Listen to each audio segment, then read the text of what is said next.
Report Awais Ali Rajput, Islamabad. जब सजदे लहू में डूब गए।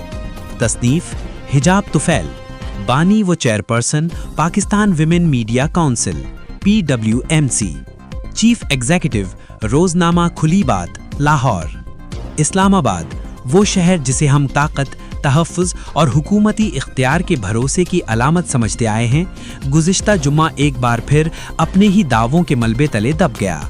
इमाम बारगाह के दरो दीवार जो जिक्र और दुआ के अमीन थे, अचानक धमाके की हैबत से लरज़ उठे और तक़द्दुस की फ़िज़ा में बारूद का जहर घुल गया। वहाँ सिर्फ धुआं नहीं था, वहाँ अधूरी रह जाने वाली सिसकियों का हब्स भी था। कई नमाजी खून में तरबतर हमेशा के लिए सजदे की हालत में ही रह गए। इस मलबे में सिर्फ बारूद की बू नहीं थी, बल्कि उन ख्वाबों की राख भी थी जो अभी सजदे से सर उठाने के मुंतज़िर थे।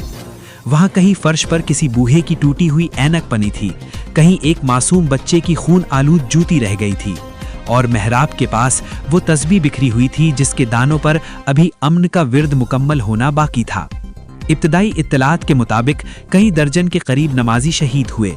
ऐसे सानहों में सांसें पहले उखड़ती हैं और हिंसे बाद में तरतीब दिए जाते हैं।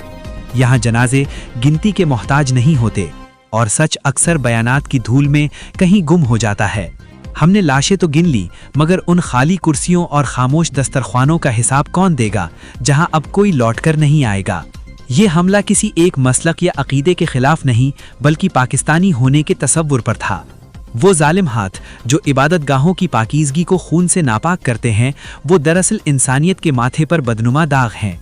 ऐसा कातिल किसी मजहब का नुमाइंदा नहीं होता, वो रहमान का आबिद नहीं, बर्बरियत का मानने वाला होता है। क्योंकि जो खुदा के घर में खून बहाता है, वो इंसान, ईमान और अखलाक तीनों का दुश्मन होता है। फैज़ अहमद फैज़ ने शायद ऐसे ही बेगुनाह लहू और जवाबदेही से महरूम निज़ाम के लिए कहा था, न मुद्दई न शहादत, हिसाब क्या होगा, लहू समेट लो, अब खून बहा क्या होगा। ये शेर उस लहू का नौहा है जिसका ना कोई वारिस बनता है और ना ही कोई मुनसिफ। यहाँ हर कत्ल के बाद इंसाफ के तकाजे मसलिहतों की नज़र हो जाते हैं। हर वाक़े के बाद वही रिवायती तसल्लियाँ सुनने को मिलती हैं कि सूरत हाल काबू में है और घिनौनी साजिश नाकाम बना दी जाएगी। मगर चंद दिन बाद लाशें कब्रों में, सवाल फाइलों में और खौफ दिलों में जिंदा रहता है।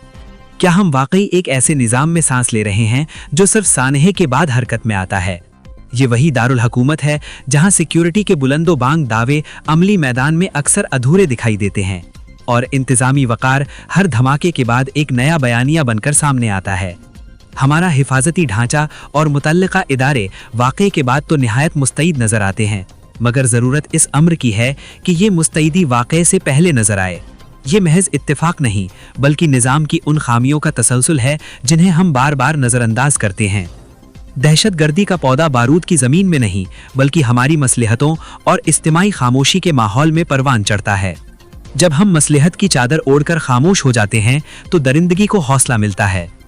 जब शिद्दत पसंदी को नज़रअंदाज किया जाए और फ़िरका वारियत पर समझौता किया जाए तो फिर धमाके हैरान नहीं करते, हमारी रूह को छलनी कर देते हैं। ये वक्त सियासी पॉइंट स्कोरिंग का नहीं है, ये लम्हा कौम बनने या महज हजूम रहने का फैसला है। हमें ये सोचना होगा कि क्या हमारी जिम्मेदारी सिर्फ मदम्मती बयानात तक महदूद है, या फिर हम एक ऐसी दीवार बनेंगे जिसके पीछे हर इबादतगाह महफूज हो, या फिर हम इसी तरह हर चंद माह बाद किसी नए मक्तल पर अपने ज़मीर का मातम किया करेंगे।